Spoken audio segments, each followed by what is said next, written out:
Jermall, you actually, when you were talking about with Thomas, hey, I'll let you go 10 if you want. Does that really happen in boxing amongst fighters? Yes. Because you got to spill in the beans on that one. All right, yes. Yeah. It's a little scripted because when I was coming into the big leagues, getting my name out there, I would fight some opponents and they're like, don't knock him out in the first round. Like, well, what if I catch him? I'm gonna knock his ass out in the first round. Me, I never played with the system. I'll do what I do. But it's fighters that will make it last. Some fighters take dives. You don't think a fighter gonna hold another fighter? It happens. Even at the top level? Yes. The championship level? Yes, it happens. Welcome back to Sports Fans Only with your boy, Sean Mack. And you heard that right. You heard Jermall Charlo just speaking, world champion Jermall Charlo. And what he just said, as they say, he said the quiet part out loud. It didn't surprise me what he said, but it surprised me that he said it. But he was speaking on, which if you just heard it, if you didn't, I'll catch you back up. He was saying, like, when he first started boxing, that boxing could be rigged and certain things in boxing they tell you to do, so it's kind of fixed. Choreographed should be the word. And he was saying when he first started, well, I take it as when he first started because he said they would tell him not to knock the dude out in the first round. So he must have been when he first started and when he was an amateur. They would tell him not to knock dudes out in the first round because they wanted him to carry him in the fight so they could sell a fight a little bit longer and have more eyes on the fight. Doesn't surprise me one bit. My first question that came to my mind was, why would he lie? Why would he put himself and his reputation on the line just to tell us a lie? That let me know that is the truth. But before I put the afterburners on and go full speed with this joint, don't forget to subscribe to the channel and to like the video. I appreciate y'all. I believe him. 100% I believe Jermall Charlo.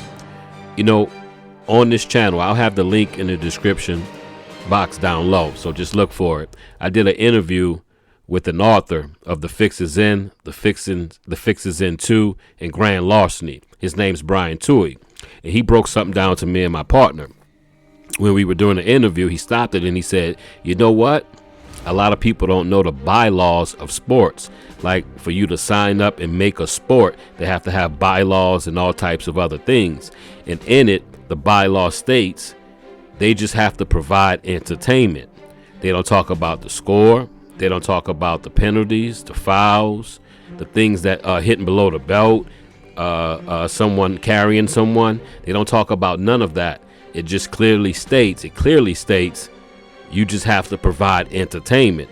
Now, Vegas could get into that and say, well, X, Y, and Z, that's cheating on me and people who make bets. But by law, all sports have to do is provide entertainment. Now, don't get me wrong. Sean Mack, I always be real with y'all. 100. 10 toes down. I don't believe all sports are rigged. I believe at times, certain entities will encourage a player, a fighter, or a team to do or not do a certain action that will help determine the outcome of that sport's score, if that make any sense. Another question that people have is, why does the majority of sports fans don't believe the fix is in and most sports are rigged? And that's pretty easy. It's pretty easy to understand. Hear me out. It's because they do a wonderful job of covering it up. You have to have a keen eye and break down what's really going on and why certain things happen. You have to have an open eye to understand this, not just watch it and see some clips and say, oh, right there. I mean, like, really watch it. It's pretty simple. Elementary, dear Watson. It's because the team or person who wins the game, the match or the fight, their fans are going to say, my team or my guy or girl won that match or fight because they're better than their opponent. And the fan, team, or guy who loses are going to be called a sore loser when he complains about the missed calls or the things that he felt went wrong that caused their team or person to lose the match, the fight, or the game. The thing is, even if a fan believes that sports is a little rigged, they don't think it's happening with their favorite team or favorite person. I'm going to tell you a quick story proving that point.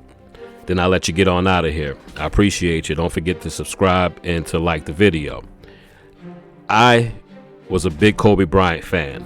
I became a Kobe Bryant fan because I was a Shaq fan when he came from Orlando, because Shaq went to LSU, and I'm originally from New Orleans, Louisiana, so there you go. That's how I became a Kobe fan. And when we won that first title against the Trailblazers, actually, remember, the description is going to be down low. The interviews that we had with Brian Toohey, the Fix is In, the Fix is In 2, and Grand Larceny. He actually spoke about this in that interview with us, and he wrote about it in his book. So Kobe and them, they beat the Blazers, they beat the Kings, and then they wind up beating the Pacers, I think, for their first championship. Indiana Pacers, the Reggie Miller team. And in that game, in order for the Lakers to come back and beat the Trailblazers, I think they put us at the line 30-something times. Now, Tim Donaghy, the guy who was caught cheating in the NBA, and the NBA say, no, it was just an isolated incident. My ass, it wasn't an isolated incident. He knew what he was talking about. Even in interviews, Tim Donaghy was saying that, yeah, they used to tell us, like, not to fix it, like, you make him win. They'll just come in and be like, look like such and such is going to have a lot of fouls tonight because he's playing against that matchup, okay? Wink, wink. So, needless to say, after we won that, for years people used to say, man, Kobe and them, the league wanted them to win that championship. They wanted Shaq to get his first and Kobe to get his first. And I'd be like, nah, man, my boys put in work. You didn't see that alley-oop? You didn't see Shaq pointing to the crowd and all that? Man, y'all tripping. Y'all just hating. Then Tim Donaghy got caught, and he said, yeah, that was one of the games they told him to do something in. Make sure they get to the line a lot when they're at home. And then I'm like, wait a minute. And then I meet Brian Toohey. I read his books. And then more people start talking about it. I'm like, wait a minute. I'm one of those guys. I do believe it's a little fix, or a little fixes in, and the sports is a little rigged, but not my team, not Kobe and them team, not that 2000 team for the Lakers that won Shaq's first championship. No, and I'm like, oh, I get it. I was one of those guys that I believe sports was a little rigged, but I didn't think it was happening to my favorite team. And I was like, I was wrong. That was rigged a little bit. And David Stern said it was an isolated event to point out Tim Donaghy and made it seem like the NBA had nothing to do with it. He was just a rogue employee that chose to cheat. And I was wrong. So, it happens, and we have to believe it. I'll say this and I'll get on out of here. Remember this. In the bylaws of sports, the only thing that sport has to do is provide entertainment. On that note, I've been Sean Mack, and this is Sports Fans Only. Holla.